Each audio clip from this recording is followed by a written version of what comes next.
자, 우리가 계속해서 신약 성경의 그 서신마다 주시는 복음의 메시지가 뭔가 그걸 계속 공부하게 되는데, 이제 유다서를 마치게 되면 그 다음에 마지막 한 권이 남죠.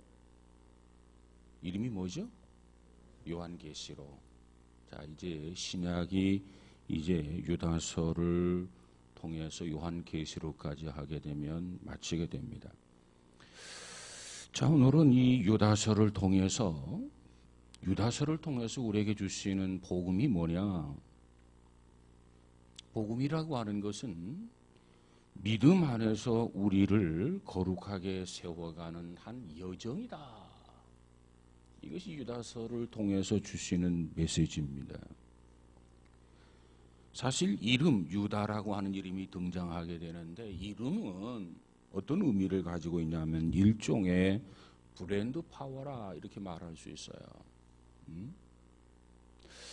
예를 들면 좋은 인생을 산 사람이 지나가면 좋은 이름이 자꾸자꾸 재생산됩니다. 또 나쁜 이름의 역사가 지나가게 되면 반대로 그 이름은 역사 속으로 사라지게 됩니다.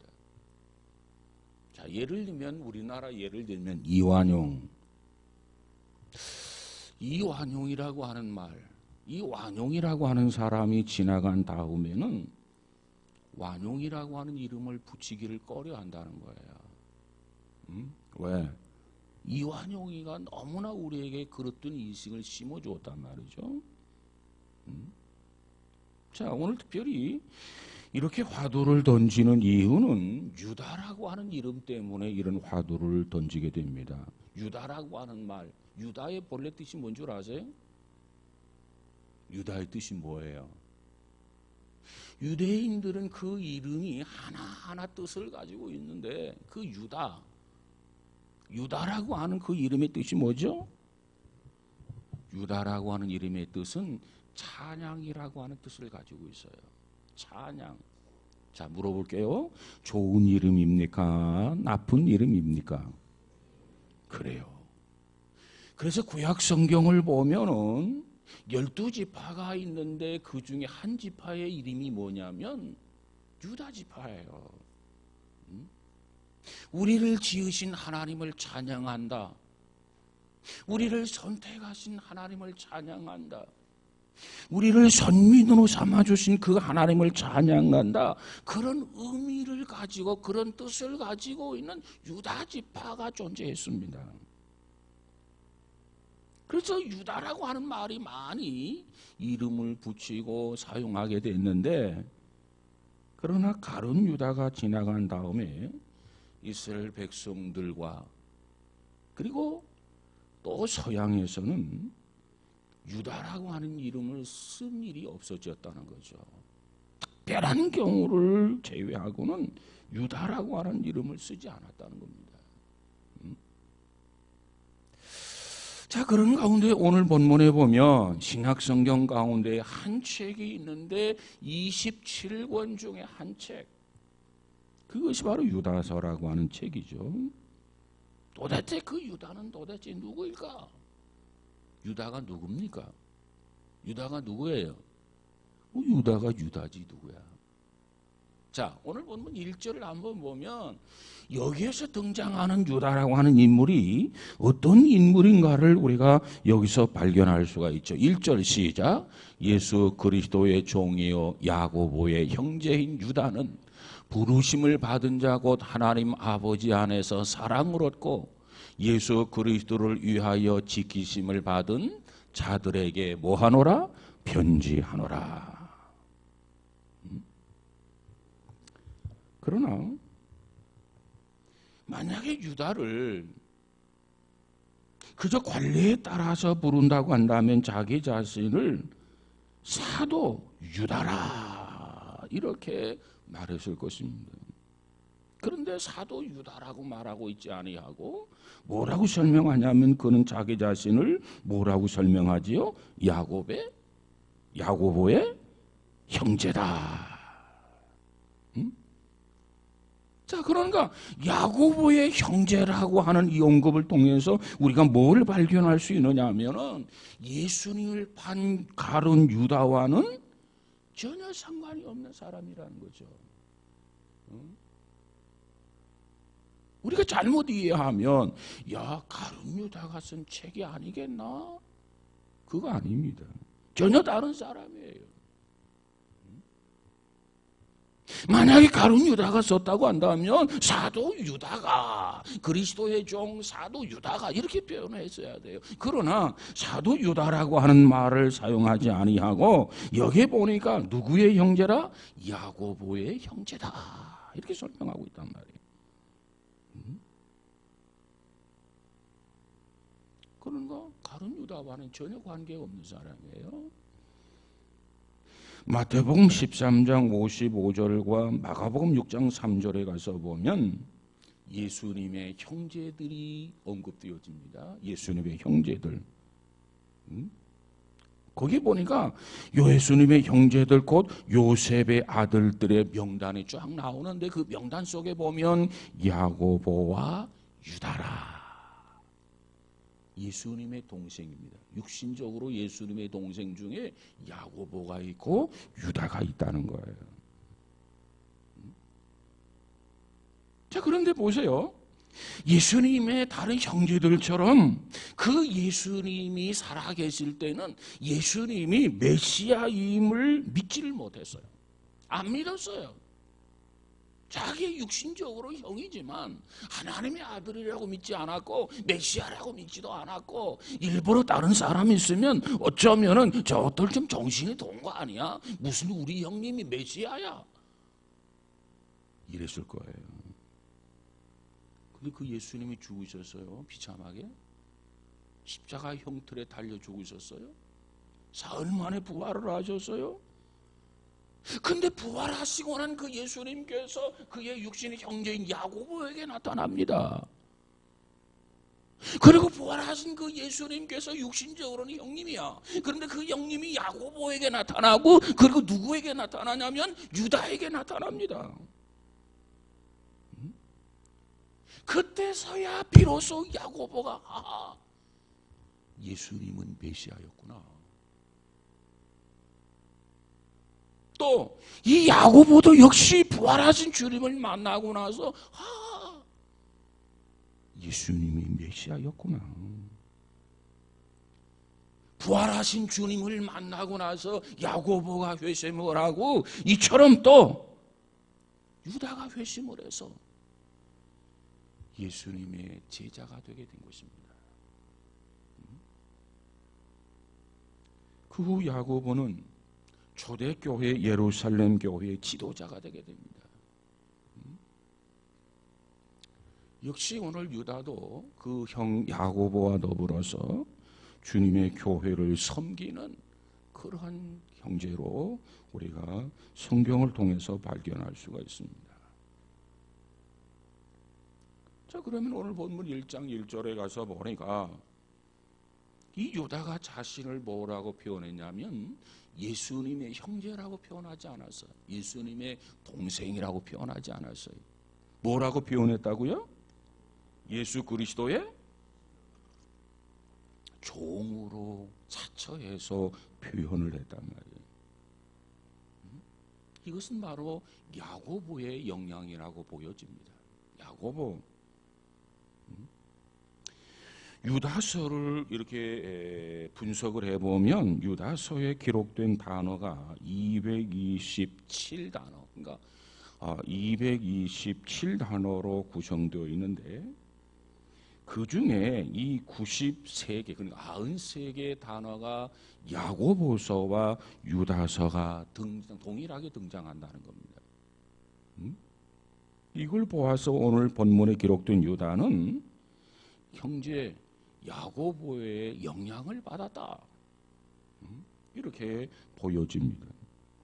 그러니까 이 야고보도 그렇고 유다도 그렇고 예수님을 가까이 두고 자기 가족으로 자기 형으로 두고 살았으면서도 그의 신성, 그의 메시아 되심을 몰랐어요. 믿지를 않았어요.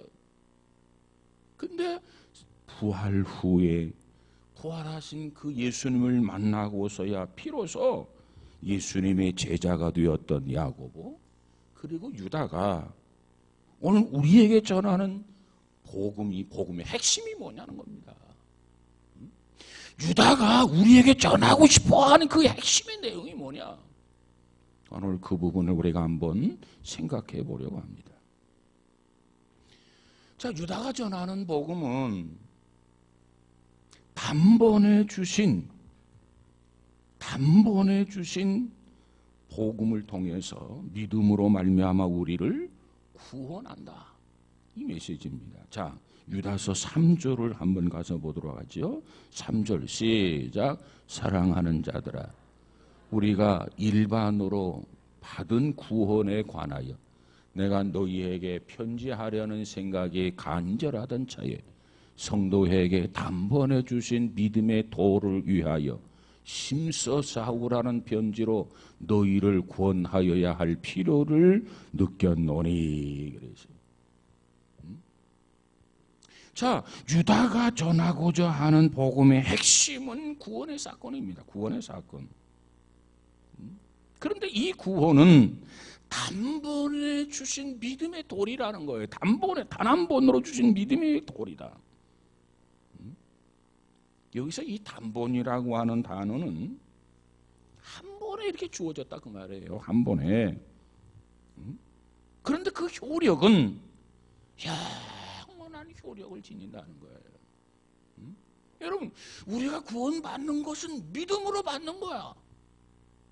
또 한번 내가 지켜보고 그리고 내가 너를 구원할 건지 구원하지 않을 건지 내가 결심하겠다, 그게 아니고 예수 그리스도를 믿으면 우리 구원은 사망에서 생명으로 옮기는 거예요.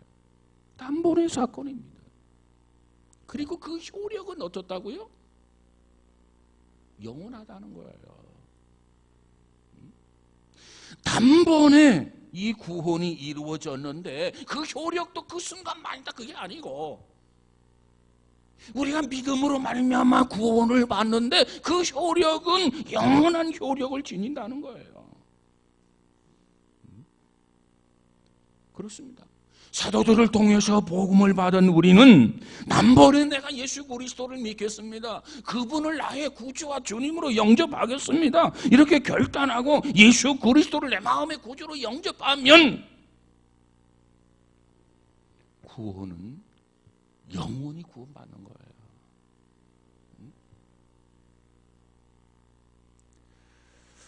자, 이 단어는 복음의 본질적인 것, 그 복음의 본질적인 거라는 게 뭐냐면 예수님께서 십자가를 지심으로 말미암아 이루어진 사건이죠. 예수께서 십자가를 지지 않았더라면 우리의 구원은 불가능해요. 예수님께서 십자가를 지신 것, 나의 죄 때문에 예수님께서 대속의 십자가, 대속의 죽음을 죽었다고 하는 것을 인정하고 받아들이면 예수님의 죽음이 나 때문에 죽음이고 이제 나는 예수님 때문에 사는 거예요. 그래서 사도 바울이 뭐라고 고백합니까? 내가 십자가와 더불어 죽었다는 거예요. 그리고 내가 산 것은 그리스도와 더불어 함께 사는 거라는 그런 고백을 하게 됩니다. 그래서 우리가 그리스도인이 된 거예요. 그리스도인이란 말은 그리스도처럼 우리가 대우를 받고 인정을 받고 축복을 받는다는 것 아닙니까? 무엇 때문에? 예수님은 나 때문에 죽었고 나는 예수님 때문에 산 거예요. 예수님은 나 때문에 음부까지 내려가고 나는 예수님 때문에 하나님 나라 천국에 가는 거예요. 그러기 때문에 그리스도인이라고 부르는 거예요. 그리스도인이라고 하는 의미, 그 의미를 우리가 바르게 좀 이해했으면 좋겠어요. 자, 우리가 이 내용을 좀 더 이해하기 위해서 성경을 한 구절 볼까요? 베드로전서 3장 18절을 한번 가서 보세요. 380쪽 신약성경 380쪽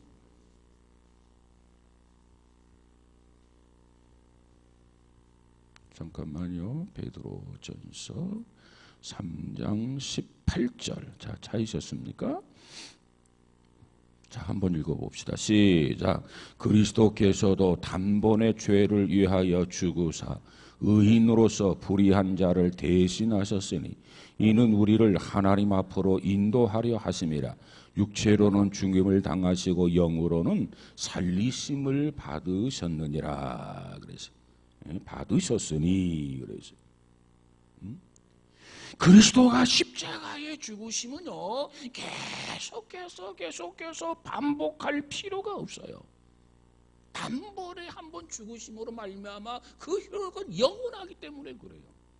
만약에 그 효력이 영원하지 않는다면, 예를 들어 그 효력이 100년까지밖에 안 간다면 100년이 지나면 또 그리스도가 와서 죽어야 되고 또 그리스도가 와서 죽어야 되고 계속해서 반복되어져야 되는데, 그 한 번의 죽으심으로 말미암아 성경은 뭐라고 말하느냐? 그 효력은 세상 끝날까지 영원하다는 겁니다.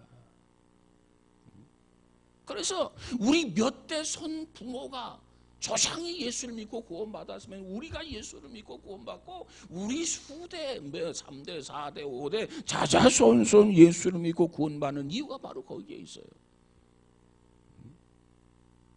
반복될 필요가 없어요. 단번에 죽으심이란 말이에요. 단번에 죽으심. 우리가 보면은 세상에서 우리가 참 건강하고자 여러 가지 약들을 먹죠. 약. 우리가 감기약을 먹는다든가 뭐 약을 먹어요. 그러면 의사한테 가가지고 진찰을 받고 의사가 처방을 내려주면 처방전을 가지고 약국에 가가지고 일반적으로 우리가 약을 이렇게 받아서 먹습니다. 그런데 의사들이 하는 말이 있어요. 식후 30분 아침, 점심, 저녁에 드세요. 이렇게 이야기해요. 식후라고 하는 말은 이 약은 잘못 먹으면 위장을 망칠 수가 있다는 거죠. 그러니까 꼭 밥을 먹고, 빈속에다가 이 약을 먹지 말고 꼭 밥을 먹고 30분 후에 드세요. 건강하려고 하는데 위장이 망가지면 되겠냐 그 말이에요. 그러면 왜 이렇게 3번 나눠서 먹어야 되느냐? 그 약이라고 하는 것이 효력이 있어요. 효력. 보통 7시간, 8시간. 하루에 3번 먹는다면 평균으로 3, 8이 24잖아요. 그러니까 8시간 효과를 이렇게 본다는 거예요. 그러니까 약의 효과가 떨어질 것 같으면 또 약을 먹어야 되고, 그래 그 약 효과가 이렇게 지속되는 것 아니겠습니까? 시간이 지나면 그 약의 효용 가치가 떨어져요. 그러니까 다시 보충해주고 다시 보충해주는 겁니다. 우리가 성경에 보면 구약시대 제사가 바로 그러했거든요. 구약시대 제사.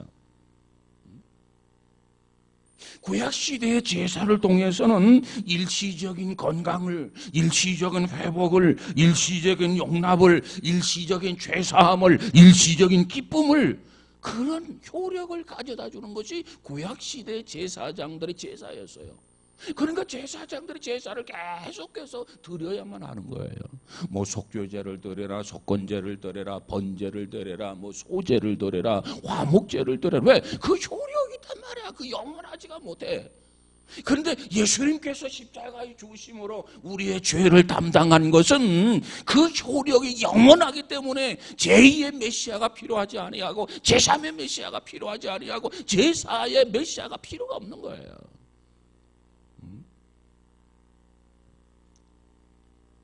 예수님이 이 땅에 오셔서 자기 자신을, 거룩한 이 자기 자신의 몸을 단번에 제물로 모든 것을 다 해결했단 말이죠. 자, 그것을 성경은 우리에게 이렇게 또 설명해 주고 있는데, 그 앞부분에 보면 히브리서가 나와요. 우리 함께 보십시다. 히브리서 10장 11절 12절 같이 보십시다. 10장 11절과 12절. 자, 11절 시작. 제사장마다 매일 서서 섬기며 자주 같은 제사를 드리되 이 제사는 언제나 죄를 없게 하지 못하거니와 오직 그리스도는 죄를 위하여 한 영원한 제사를 드리시고 하나님 우편에 앉으사. 제사장들이 제사 드리는 것은 그건 일시적이에요. 시간이 지나면 다시 제사를 드려야 돼. 그래서 구약에 보면 아예 레위 지파로 제사장 지파로 선정해서 12지파가 중에 한 지파가 그 일을 전담하는 겁니다. 근데 그에 반해서 12절에 보니까 오직 그리스도는 죄를 위하여 한 영원한 제사를 드리시고, 자, 거기에 보면 이해를 돕기 위해서 한 영원한 제사, 거기 보면 아라비아 숫자 1하고 가로 닫고 그렇게 쓰여 있죠. 거기 하단에 가서 보면은 뭐라고 쓰여 있어요? 또는 한 제사를 드리고 영원히 효력을 얻는다. 성경 하단에 그렇게 기록되어 있어요. 우리의 이해를 돕기 위해서. 그러니까 그가 거룩한 자로서 이렇게 제사를 한 번에 드림으로써 우리를 영원히 온전하게 하셨단 말이에요. 그러니까 우리가 구원받는 거예요, 믿음으로. 한 번의 제사로 우리가 영원히 온전해졌느니라. 자, 이것이 바로 유다가 그 예수님을 보면서 깨달았던 복음인 것입니다. 그것을 우리에게 기록해서 남기고자 했던 의도를 가지고 유다서를 기록했다. 이렇게 우리가 보여집니다. 자, 첫 번째가 뭐냐면 단번에 주신 믿음의 도로 우리가 구원을 받는다. 이것이 첫 번째 복음이었고 복음의 내용이었고, 그 다음 두 번째로는 이 두 번째 복음의 내용이 뭐냐면 거룩한 믿음 위에 우리 자신을 건축해 가는 것이 신앙이다. 이 거룩한 믿음 위에 우리 자신을 매일 건축해 가라. 견고하게 세워가라. 이것을 강조하고 있는 것이 유다서예요. 유다는 우리 인생을 무엇으로 보냐면 건축자로 봅니다. 건축자. 우리가 매일 이렇게 하루하루 살아가죠. 그리고 한 주간 한 주간 이렇게 또 살아가죠. 바로 이와 같이 하루하루 살아가면서 한 주간 한 주간 살아가면서 1년 1년 이렇게 살아가면서 우리들의 삶의 집을 건축해 가는 것이 인생이라는 거죠. 특별히 신앙이 그렇단 말이에요. 신앙. 여러분, 하루하루 살아가면서 우리의 신앙의 집, 믿음의 집을 건축하는 것이 인생이다. 이렇게 느낀다면 하루하루를 우리는 소중히 여길 수밖에 없어요. 세월을 아낄 수밖에 없단 말이죠. 왜?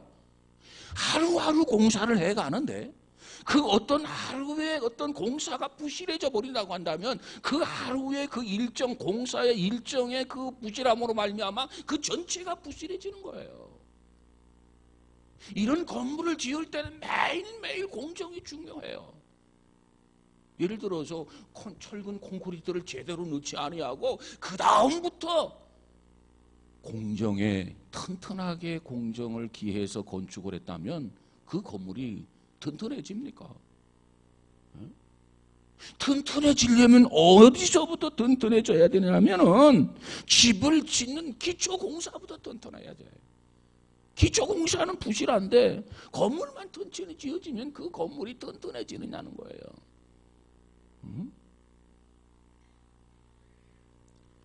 많은 경우 비가 조금 이렇게 오늘같이 굉장히 비가 많이 와서 난리죠. 다행히도 안양은 좀 덜 와서 좀 우리 교회 현관이 좀 물을 새는 그런 누수가 있는 그런 일이 있었습니다만 큰 피해는 없어요.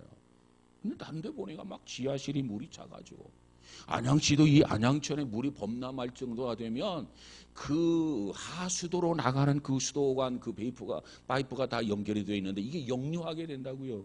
그러니까 안양천의 수위를 늘 우리가 체크해야 돼요.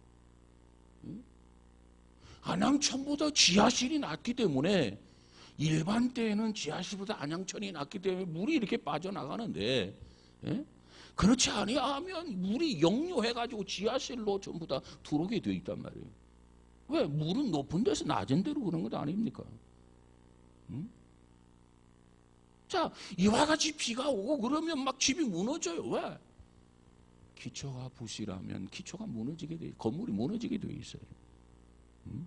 예수님께서 산상수훈에 가서 보면은 집을 짓는 두 사람의 이야기를 언급하게 되죠. 자, 두 사람이 집을 짓고 있다. 한 사람은 모래 위에 집을 짓고 한 사람은 반석 위에 집을 지었다. 그 건물을 다 완성해 놓았어요. 너무나도 똑같이 완벽해. 너무나도 같이 예뻐. 너무나도 외형이 다르지 않아. 유사해. 쌍둥이 같아. 자, 그런데 문제가 생겼어요. 비바람이 몰아치고 홍수가 범람함으로 말미암아서 외형적으로 똑같은 그 두 집이 현저하게 차이가 드러나게 됩니다. 어떻게 차이가 드러나게 되느냐? 모래 위에 집을 세운 집은 쉽게 무너졌어요. 그런데 반석 위에 집을 세운 그 집은 견고하게 버티더라는 겁니다. 그 차이가 뭐냐? 외형적으로는 똑같아. 쌍둥이 같아.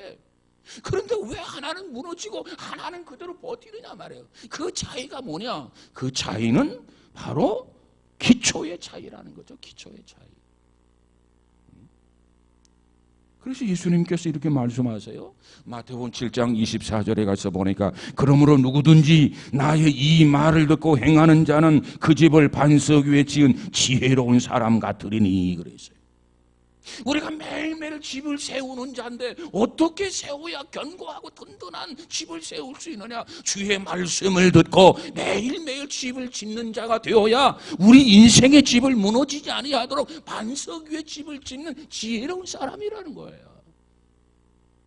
주먹구기식으로 자기 하고 싶은 대로 그렇게 집을 지게 되면 겉으로 보기에는 번지르르하고 겉으로 보기에는 튼튼한 집 같아도 그 집은 무너지게 된다는 겁니다. 미련한 자라는 거예요. 자, 그런데 오늘 본문의 유다서에 보니까 유다는 우리에게 이와 같이 권면을 해주고 있어요. 뭐라고 권면하느냐? 자, 20절을 한번 가서 볼까요? 20절 시작.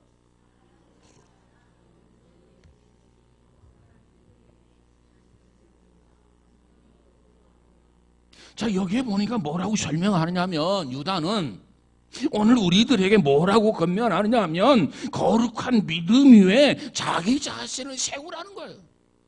믿음 위에 자기 자신을 세우라. 다시 말하면 자기 자신을 잘 지키라는 거예요.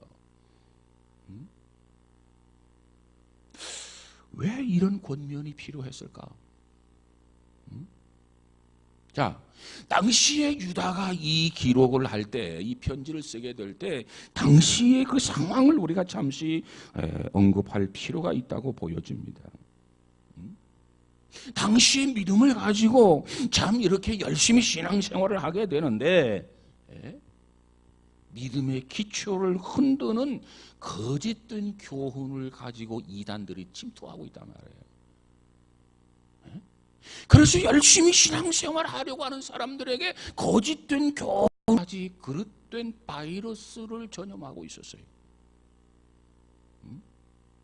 당시 이 건강한 신앙인들에게 그릇된 바이러스를 자꾸 퍼뜨리고 있는 사람이 영지주의와 무율법주의자들이었다는 겁니다.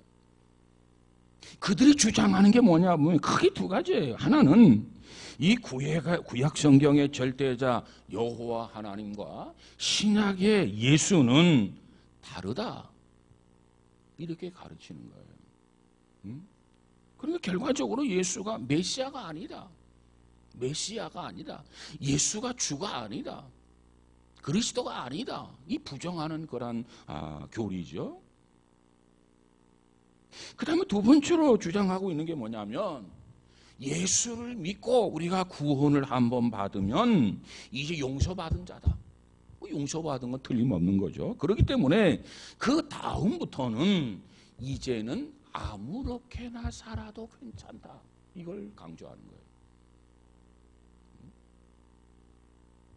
이것이 그들이 무율법주의자들, 영지주의자들이 주장하고 있는 그렇던 교훈이란 말이에요. 여러분, 그리스도가 하나님이라고 하는 사실을 부인하면 그건 이단입니다. 그리스도가 메시아이심을 부인하면 그건 이단이에요. 그리스도는 하나님이면서도 인간이야. 인간이면서도 하나님이야. 어떻게 그게 가능할까? 이건 하나님의 계획이고 하나님의 방법이었습니다. 여러분 보세요. 하나님이 인간들을 지으셔서 근데 인간들이 자꾸 멸망으로 치닫고 있어요. 그 인간들을 어떻게 구원할 수 있을까? 하나님께서 많은 선지자들을 보냈지만 선지자들을 바른 말 하니까 잡아 죽였어요. 그래서 많은 선지자들이 순교를 당해요. 하다 못해서 하나님이 이제는 종들을 보내봐야 소용이 없구나. 선지자를 보내봐야 소용이 없구나. 예언자들을 보내봐야 소용이 없구나. 그들이 바른 말을 하면 양심의 가책이 되니까 저걸 죽여 없애자. 그래가지고 순교하잖아요. 그래서 이제 하나님이 마지막 방법으로 이제는 하나밖에 없는 내 아들을 직접 보내야 되겠다. 내 아들을 보면 좀 달라지겠지. 아들을 보내었어요. 근데 달라지기는커녕 야 이제 마지막 하나님의 아들이다. 저만 죽으면 이제는 끝이다. 그래가지고 예수를 십자가에 못을 박았단 말이에요. 우리 하나님이 너무나 안타까운 거예요. 인간을 멸망시키려고 하나님이 인간을 지으신 건 아닌데 인간이 하나님의 의도에서 벗어나서 자꾸 멸망으로 지옥으로 치닫고 있단 말이에요. 너무나 안타까운 나머지 하나님의 뜻을 전하기 위해서 하나님이 인간으로 오신 분이 예수님 아닙니까? 이것이 곧 말씀이 육신이 되어 우리 가운데 오셨다. 인카네이션, 도성인신, 여러 가지로 표현합니다. 예를 들면 개미들이 절벽으로 막 가고 있다고 가정해 보세요.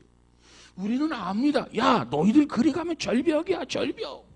낭떠러지야 낭떠러지. 그곳으로서는 살 수가 없어. 살 방법이 없어.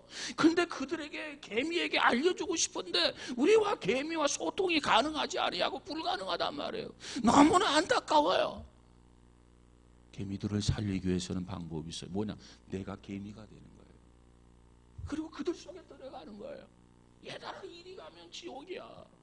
이리 가면 무정이야. 어? 이 길은 생명의 길이 아니야. 하나님이 마련하신 길, 진리, 생명으로 돌아가야 돼. 이 메시지를 개미에게 전하려면 내가 개미가 되어야 한단 말이죠. 개미가 되어서 그들 속에 한 사람이 되어서 한 개미가 되어서 개미와 의사소통을 하면서 하나님의 메시지, 하나님의 교훈, 하나님의 말씀을 그들에게 전해주어야만 된단 말이야. 그래서 하나님이 최후의 방법으로 육신이 되어가지고 인간의 몸을 빌려서 이 땅에 오신 분이 누구냐면 예수님이에요. 그런데 그걸 부인한다고 한다면 그건 이단이죠. 또 한 번 속죄받았으면 이제는 죄를 범해도 괜찮다? 여러분, 모든 종교는 도덕과 윤리성이 있어야 돼요. 그런데 한 번 용서받았다. 이제 허가받았다. 무슨 죄를 범해도 된다고요? 그게 말이 되지 않는 얘기지 않습니까? 그런데 이 메시지가 설득력을 가지고 많은 사람들에게 호응을 받는다는 거예요. 왜? 마음 놓고 죄 범해도 되거든요. 이것이 당시의 이단들이었어요. 그러니까 유다가 보았을 때 많은 사람들이 거기에 휩싸여 가고 있는 거야. 너무나 안타까워. 그러기 때문에 그는 이와 같이 유다서를 기록해서 권면하고 있더라. 자, 오늘 본문 4절을 한번 다시 한번 읽어볼까요? 4절 시작.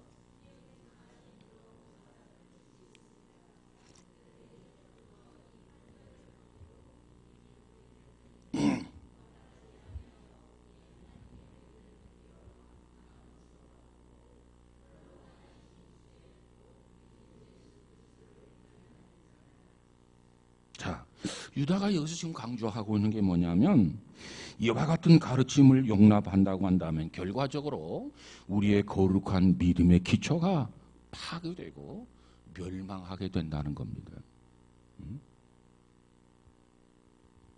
예수님이 우리의 주님이라고 한다면 그분 안에서 우리의 삶을 지어져 가야 돼요. 그분 안에서 우리의 삶이 견고해져 가야 됩니다. 그런데 그와 같은 이단적인 그릇된 교훈, 그런 교리를 받아들인다고 하는 것은 너무너무 위험하다는 거예요.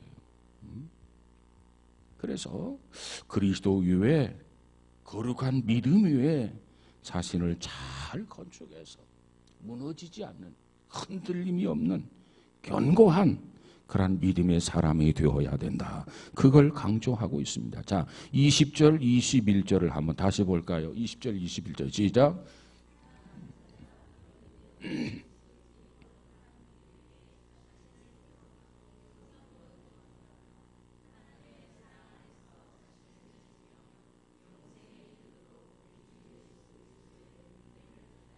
아멘. 자, 사랑하는 자들아, 너희는 너희의 거룩한 믿음 위에 자신을 세우며 성령으로 기도하며 하나님의 사랑 안에서 자신을 지키며 영생에 이르도록 우리 주 예수 그리스도의 긍휼을 기다리라.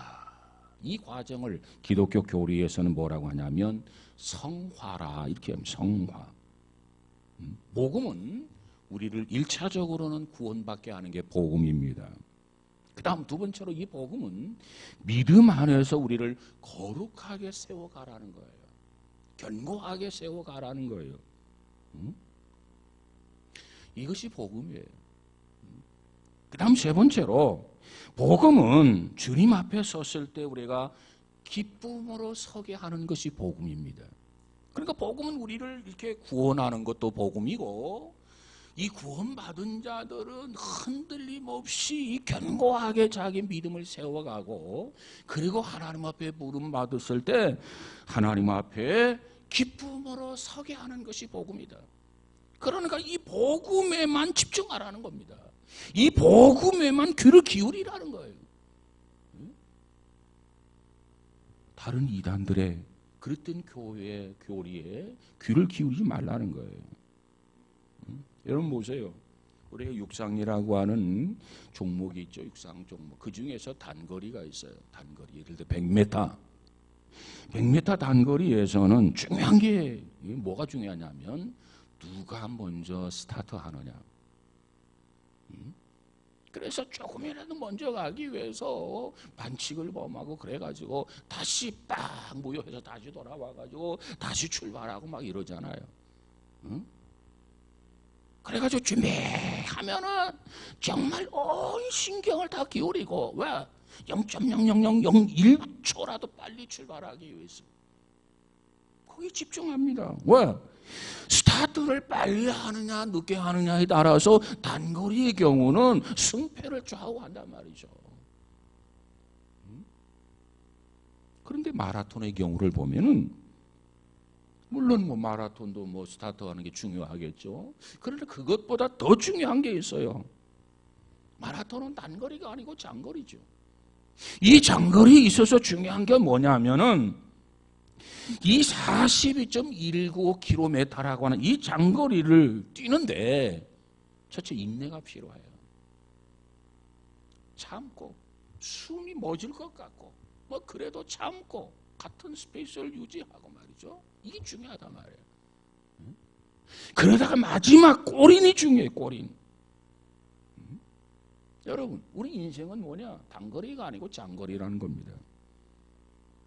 장거리 경주예요. 우리 인생 그 자체는 짧다고 볼 수 있지만은 그러나 우리의 신앙생활은 속성상 장거리에 해당하다.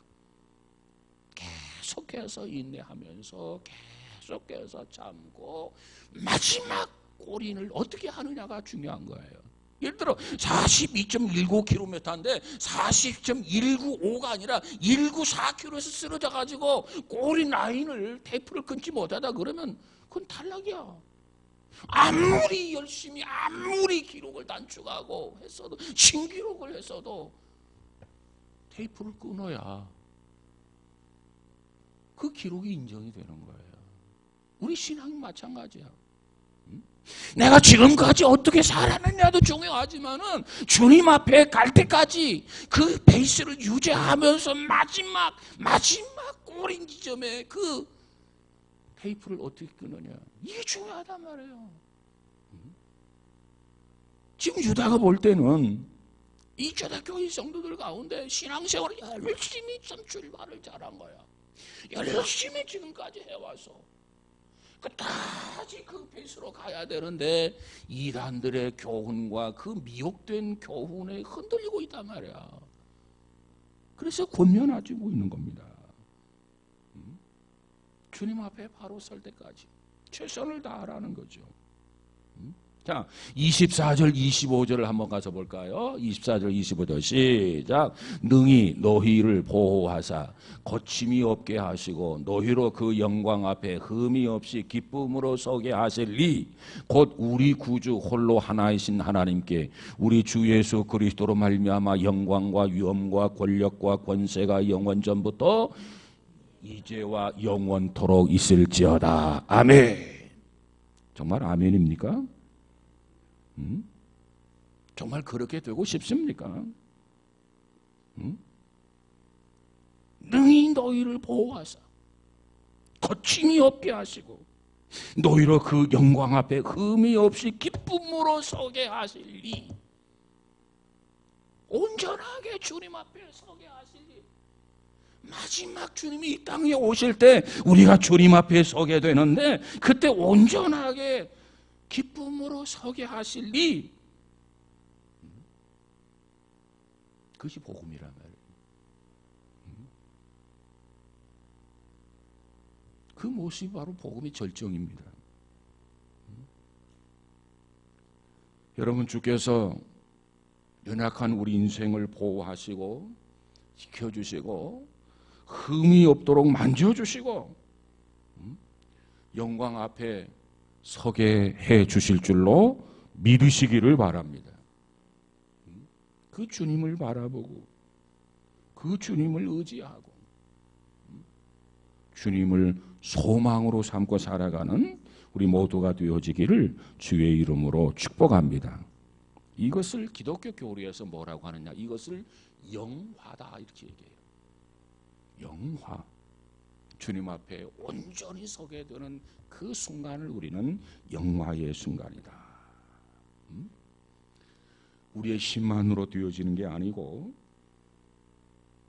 누가 도와야만 되어지느냐, 여기서 주어가 있어요. 주어가 누구냐면 하나님이십니다. 하나님이 함께 해주셔야 돼요.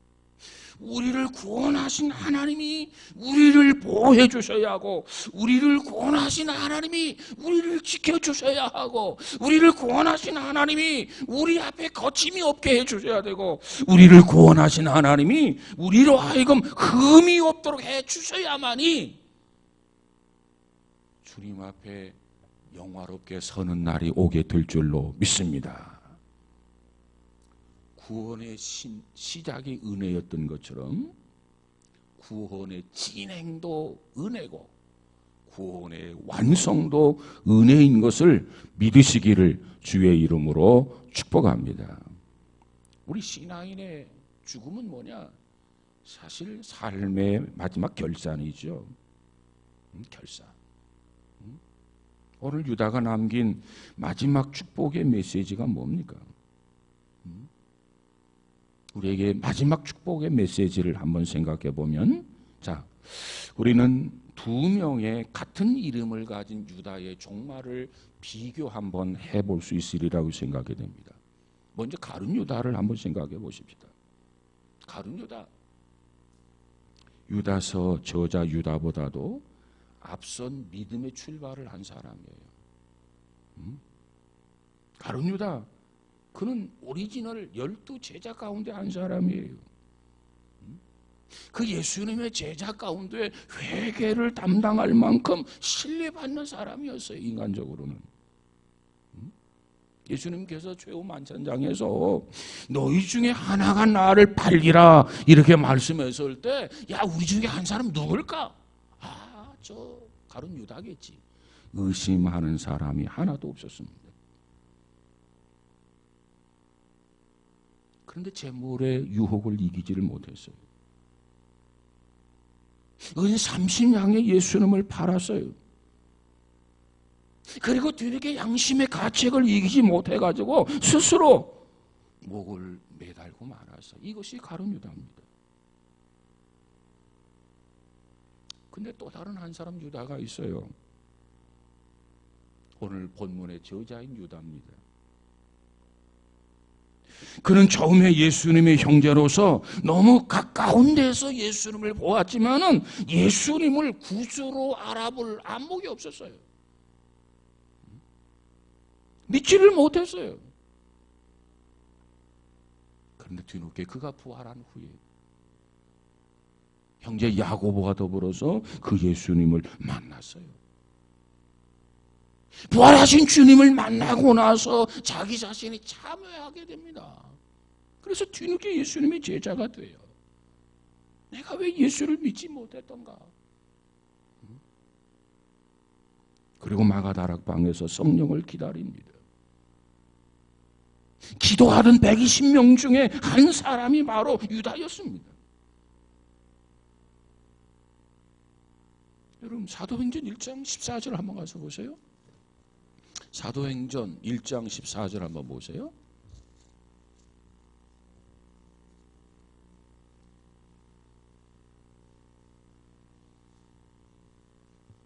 자, 1장 14절 시작. 여자들과 예수의 어머니 마리아와 예수의 아우들과 더불어 마음을 같이하여 오로지 기도에 힘쓰니라. 여기 보면 예수의 뭐라고요? 아우들이라고 그래서 아우들. 고린도 전서 9장 5절에 가서 보니까 주의 형제들 복수를 썼어요. 거기도. 그래서 유다가 마가다락방에서 기도를 했습니다. 그리고 이 유다의 경우는 그의 아내를 데리고 전도 여행을 동참하는 모습을 우리가 고린도전서 9장 5절에서 볼 수 있습니다. 그리고 교회 전승에 보면 유다는 부부가 메소포타미아 지역에서 전도하다가 칼에 맞아서 순교하는 그러한 유다였는데, 순교할 때 예수님을 찬양하면서 숨을 거뒀다는 겁니다. 유다라는 이름의 뜻이 뭐라고 있죠? 찬양.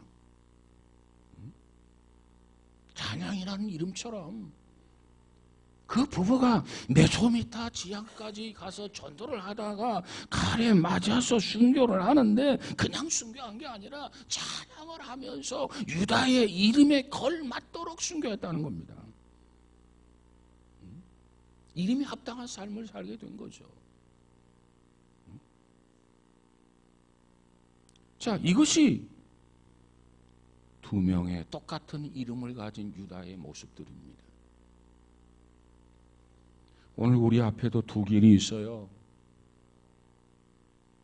먼저는 출발을 먼저 해서 믿음의 길을 걸어가던, 그러나 이 가룟 유다, 마치 이 부분을 생각하면 누가 생각이 나냐면 토끼와 거북이 경주에서 토끼가 생각이 납니다. 먼저 출발했어요.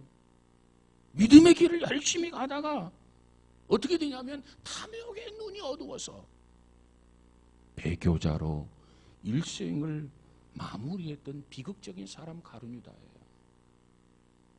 탐욕의 눈이 어둡지 않고 그것마저 극복하고 그리고 나갔더라면 얼마나 좋았겠습니까?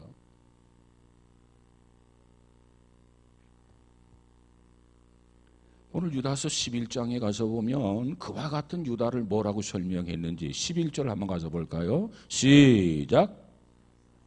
크게 다시 한번 시작.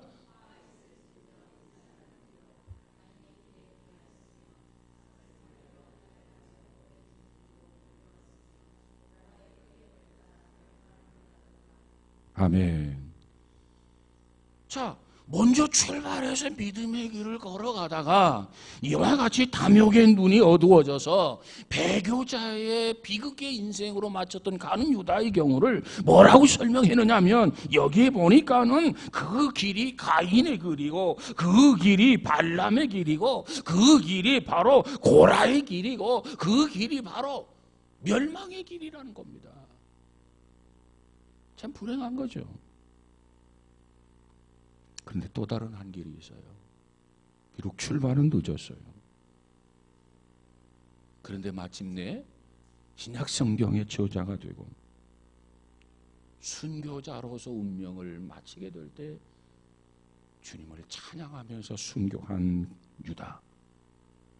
유다의 길이 있습니다. 이 길을 우리는 무슨 길이라고 하느냐? 이 길은 바로 복음의 길이다. 영광의 길이다. 바로 영화의 길이다. 사랑하는 여러분, 우리의 길은 가인의 길이 되어서도 아니 되고, 발람의 길이 되어서도 아니 되고, 고라의 길, 멸망의 길이 되어서는 아니 되고, 우리의 길은 복음의 길, 영광의 길, 영화의 길이 되어서 주님 앞에 서는 날 참 온전하게 설 수 있는 복 있는 성도 우리 모두가 다 되어지기를 주의 이름으로 축복합니다. 가룟 유다의 길을 선택할 것이 아니라 오늘 유다서의 저자 예수님의 형제 유다와 같은 길을 선택해서 흔들림 없이 견고하게 서가는 믿음의 성도 우리 모두가 다 되어지기를 주의 이름으로 축원합니다. 기도합시다. 거룩하신 주님 감사합니다.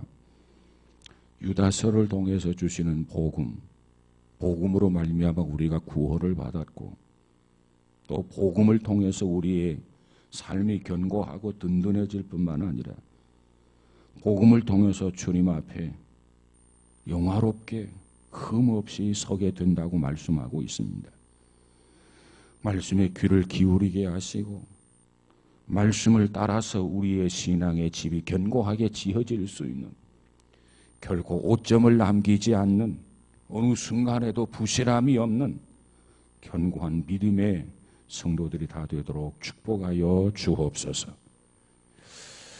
그래서 가룟 유다처럼 오점을 남기면서 가인의 길로, 발람의 길로, 고라의 길로, 멸망의 길로 비극적인 인생으로 종지부를 찍는 것이 아니라 정말 우리의 길은 복음의 길이고 영광의 길이고 영화의 길로서 주님을 찬양할 수 있는 복된 성도들이 다 되어지게 하옵소서.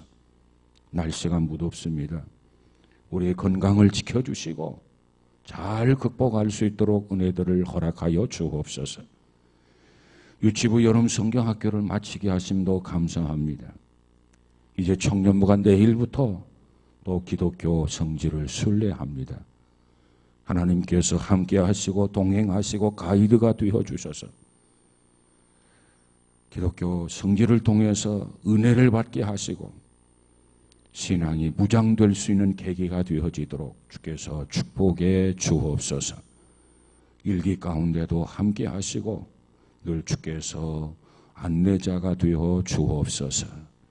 예수님 이름으로 기도하옵나이다.